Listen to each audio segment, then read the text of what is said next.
Yeah, this memory card just goes 30 minutes, and then I can tell from the viewer that the 30 minutes is run, it goes off. But I can keep doing 30 minutes on the same card. Oh, you know, I've seen it, we've gone as high as 12, 30 minutes. So it's a powerful memory card. I don't know why it stops at 30 minutes. I think it's some adjustment on the camera, but God's not showing it to me, so that's it.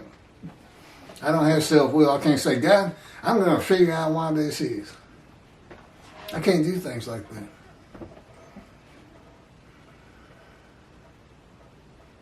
Uh-oh. I think my page skipped. Hold on, I got to find out where I was. Oh, it's the test of devotion. When the test of devotion, that's part of 53:10 still, will he offer himself for guilt and go through God's fire of refinement or not? Is set before the righteous servant. The new covenant has already arrived. And there's a lot more detail on this in other tapes that concern 53. That is why the angel of the covenant, Malachi 3, that you desire arrives before Elijah, the messenger of Malachi 3, and God.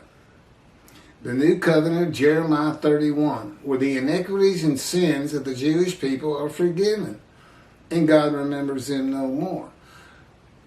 Okay, that's the people, the first 6 verses. They need to know you have no sin. Start over.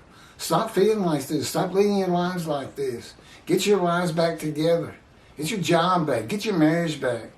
Go to synagogue. Follow God's rules. God doesn't really care if you follow them or not. He even told Israel in the Psalms, said, look, every one of you can turn your backs to me and my laws. And I'm still not going to leave. He says the commandments, the rules, the laws, they're all for the people. Primarily, and first, the Jewish people. But, nothing really bothers God. I mean, he told me the first week, Keith, your pain means absolutely nothing to me. And as a Jewish people, you can probably feel the same way. But you don't say he let the Holocaust continue, or this and that, or why didn't he stop it? He says, that's on the Jewish people. That's on my chosen. They got driven out, but they could have come back hundreds of years before the Holocaust occurred. He said, I gave you the piece of land. I'm out here sitting here waiting for you to come back and make it pretty again, bloom again. And secret up my sleeve, I already know the Holocaust is going to happen, and that you're going to be coming back. I don't have to do anything. That's on a video, his power in creation. Why he's like that. He likes to believe that he thought everything through, all the way through the Holocaust, all the way through today, and all the way to the end. And that he doesn't have to exercise power. That's why, especially a Messianic era, infuriates him. Because these two groups can't possibly think 2 billion Christians are going to disavow Jesus and 2 billion Muslims. Are you kidding me? Disavowing Allah? May the peace be on him, as they say all the time. You can't be serious. And they teach this stuff. Now, again, I was an atheist for 50 years, and I'm learning that religious people are a little different than other people.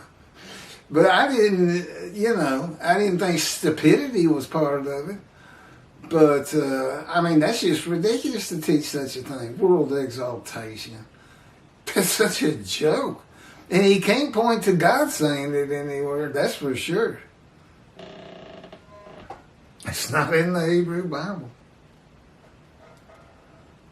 Jesus was a liar? God lies to me. God of Israel, I know. Everybody says he can't lie. He said, would I lie? Am I a man that I would lie? That's not even saying you're not a liar. But he says, no, the truth is it's the fire of refinement. Well, it had me think, okay, it's going to be over today. This is the last time you hurt. This is the last time I make you suffer. And then I wake up, and he hits me with everything he's got. That's in his regular arsenal.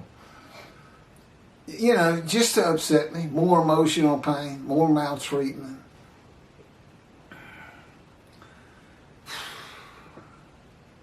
Test of devotion. The guilt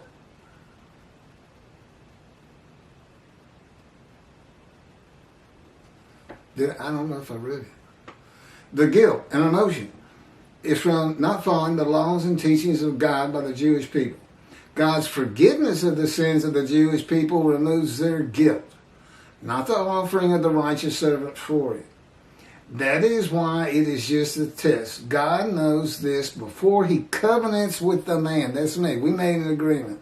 I'll go through your fire refinement, which, by the way, he didn't explain very well. Nor did I realize how long it was going to take. I got hoodwinked. If I would offer myself for the guilt, become his righteous servant, make the many righteous. It sounded like a great thing. Plus, I had had a death sentence put on me by the doctors. So even might receive long life. I pretty much trust that he was going to let me live a long life if I went through the fire.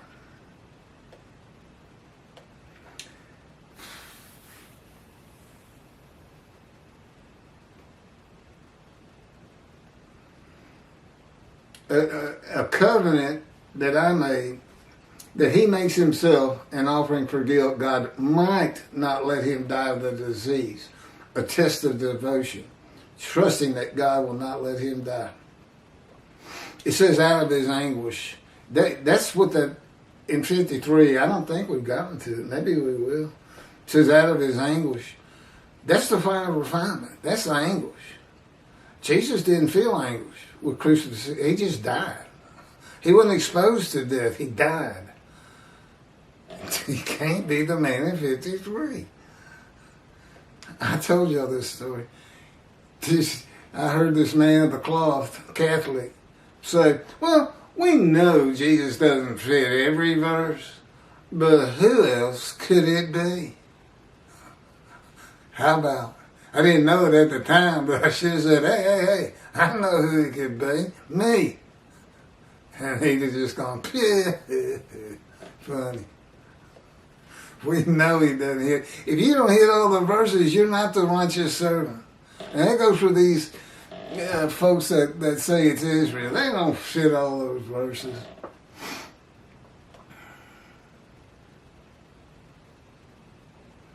The primary purpose of verse 10 is not the test of devotion.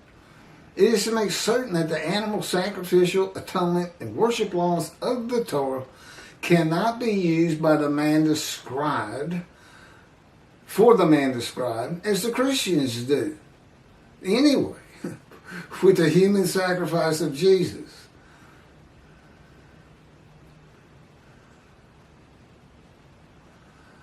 You can't use them for blemished human beings in the Holocaust either, Toby, singer. It was written for Gentiles and Christians, but he snagged you too. A snare. It is the only reason God would crush a man with disease to make him a servant. Apparently, the Christians do not know how to read and comprehend the Jewish Bible at the same time. That they took as their own and called it the Old Testament, which, by the way, means New Covenant. I don't know why that is. I don't know why Old Testament means New Covenant. Anything? Like I said, they rarely explain anything to me. I got to figure everything out on my own. He would never tell me what a person is thinking or doing. Like, for instance, I have no idea that, for a fact, Toby Singer knows I'm out here screaming to the high heavens that I am Moshiach. And more importantly, Elijah. Because if my efforts to get the third temple built are not successful, and I don't convince the Jewish people to do it, the land's going to be, Israel's going to be utterly destroyed. Not by God and his power, by the Middle East in all probability, and probably Islam. Iran multiple nuclear bombs, Lebanon's rockets, Egypt getting involved, Jordan. You know, Israel has the strongest and best army and air force in the Middle East.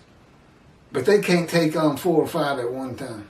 They're not that good. And David's shield, where they shoot down rockets coming in, those are powered by men. They're guided by men. It's not all computer. And you know, they've been known to miss. But also, the number could be just too high for the shield to stop it. But it's good to have. Don't get me wrong. You cannot offer an animal blemish or with defect. So God blemishes and disfigures the man. No man would refuse God. God does not need a man's permission to make him a servant. He is God. In the book of Ezekiel, as we have seen, God had his spirit seize, and God seasoned him. The spirit has no power. God's in his spirit. Seized Ezekiel and made him suitable for the purpose of being a prophet to the Assyrian Babylon exiles in his fire of refinement. Yeah, the angel of his presence, no power. There's only one power in the heavens, and that's God. There's no angel with power. The Christians think there's evil armies fighting God's angels and stuff all the time. No, there's no power like that. Nobody has power. There's no Satan. There's no Lucifer. It's just all made up. So everybody's got, this is killing me about religion. Everybody just makes stuff up. Jesus isn't unblemished. He lies 10 different times in your book. That's blemish if you're talking about a human being. He's not perfect.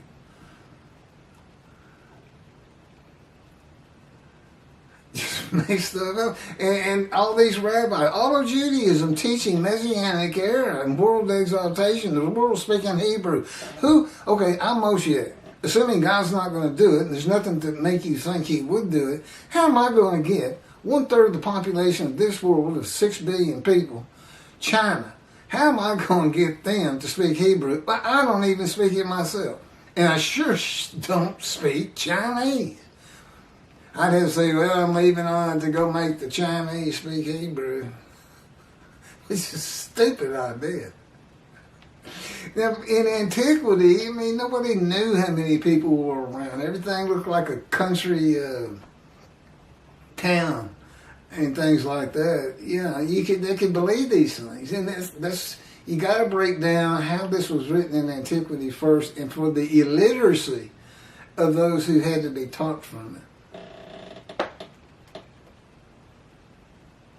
God knew what the Christians would do with the words wounded, punished, maltreated, bruised, crushed, and chastised, and they did. And apparently so he told you. Here's Leviticus. They took the book he gave his children, the Jewish people, and called it their own, saying that Jesus, the unblemished Lamb of God, is described by Isaiah 53. The man is blemished with defect, receives long life, sees his children, and makes the many righteous by his knowledge, not by his blood.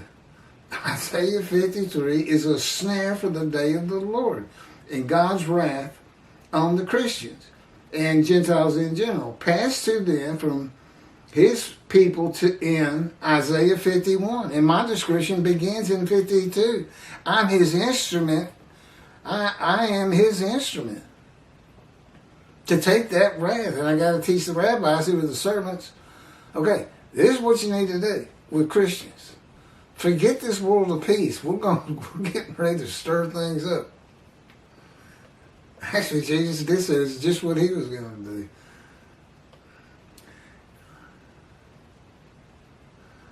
In the day of the Lord, in the appearance of the true righteous servant of God, the blemished and disfigured prophet of God, the cornerstones of the churches in the Vatican will be removed and the end of Christianity will begin.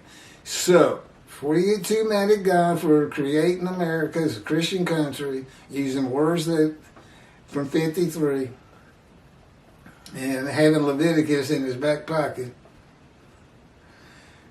to save the Jewish people from extermination. Okay, but he also had a plan to get rid of them once he's done with them. Now it sounds just like him. I got to us, I said, you are a piece of work. He laughs. Here it is, 53:11, verse 11. Out of his anguish he shall see it. He shall enjoy it to the full through his devotion. By his knowledge. My righteous servant makes the many righteous. It is their punishment that he bears. Out of his anguish he shall see it. He shall enjoy it to the full through his devotion. Midrash, commentary. The anguish is from the fire of refinement. That ends when the man is suitable for God's purpose that might prosper. I tell him all the time, there is no way I can't teach this book. I wrote it. I put it on video. I said, why am I still in the fire? And it's gotten worse every year. Last 2 years have been the most painful years in the fire. And most maltreatment, just mean. Come on you like he's going to kill you, scare you to death sometimes.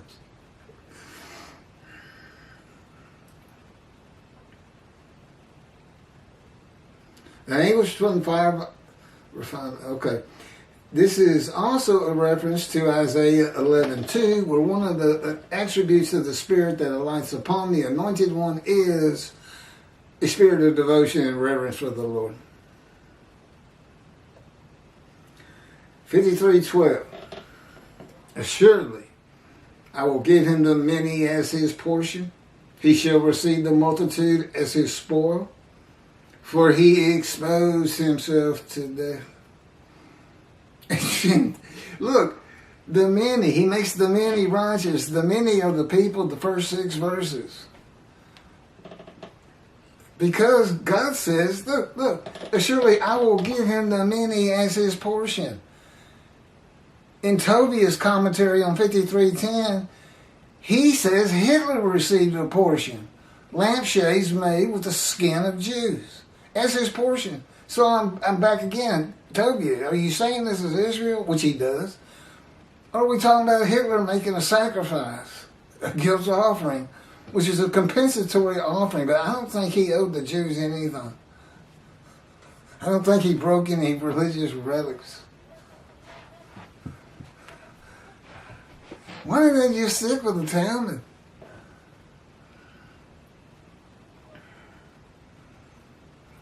For he exposed himself to death and was numbered among the sinners, whereas he bore the guilt of the many and made intercession for sinners. I will give him the many as his portion. He shall receive the multitude as his spoil. Midrash. Commentary. Those who believe in him and are made righteous are the many who become a multitude. For he exposed himself to death. God's righteous servant is crushed with a disease that exposes him to death, but give him long life. He took the lung cancer from me. That's why I never experienced it. And was numbered among the sinners. God's righteous servant will have been a sinner, not a religious man, which I have admitted many times. There's no question about it. There's no denying it. You could find people in my history who would say, oh, no, I remember the time we went out and did this, which I won't repeat. Jesus is said to have been without sin, and like a rabbi was teaching at synagogue when he was 12. Jesus was said to have been like a rabbi teaching synagogue when he was 12. Well, I guess what? The false teachings? Made him a sinner? Are all your rabbis sinners? Well, what is a false teaching? Isn't that a lie? Or is that just I didn't understand? You don't understand the difference in God's word and man's word? Or if you don't have that understanding, you shouldn't be a rabbi, should you? All I can tell you is God doesn't like it, and he doesn't care if you consider it a lie or not. You're not going into the scroll of remembrance, rabbis. How you going to have a Messianic era with no rabbis as it stands today? What's that going to be like? They got this show, the Christians have the rapture. There's this show that says Left Behind. A Christian who realizes everybody's been raptured. He got left behind, doesn't know one. I can't stand that guy. God makes me watch these shows. It's like a punishment. Okay, next up. Chapter 1. We're doing the whole book again. We're going to put a different picture on this. I'm currently using a very yellowish temple picture for all.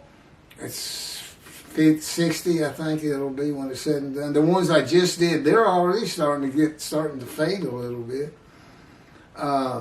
This one I'm going to put a different picture on, knowing I can repost them 6 or 7 times. That's about all they handle. And I've already done it with the ones that came before the yellow temple. Everything's grouped by a different picture. But you can find it Israel temple images or Jewish temple images or Jerusalem temple images. And what's too funny is that they always have the Dome of the Rock in there, that big gold dome on top of the temple now, which is Islam. But the title is Israel Temple, Jerusalem's temple. That ain't, get that out of the pictures. I have to... Anyway, it'll be the leper scholar. I'm going to take a break for a little bit. That took about an hour and 24 minutes. There's a video out there that is just shot. And yet, even today, it's number 2 on my analytic data sheet as far as most views of all 50 videos. They keep, it's under the heading, false... it's basically false teachings of Tobiah Singer and Jews for Judaism. We use that as kind of like bait to get them in, but it's really all about me. It's me in 53. And I just did it pretty much again. So use this instead of that video. We're leaving it behind, by the way. All the bad ones are being culled out right now. I said, better late than never, I guess.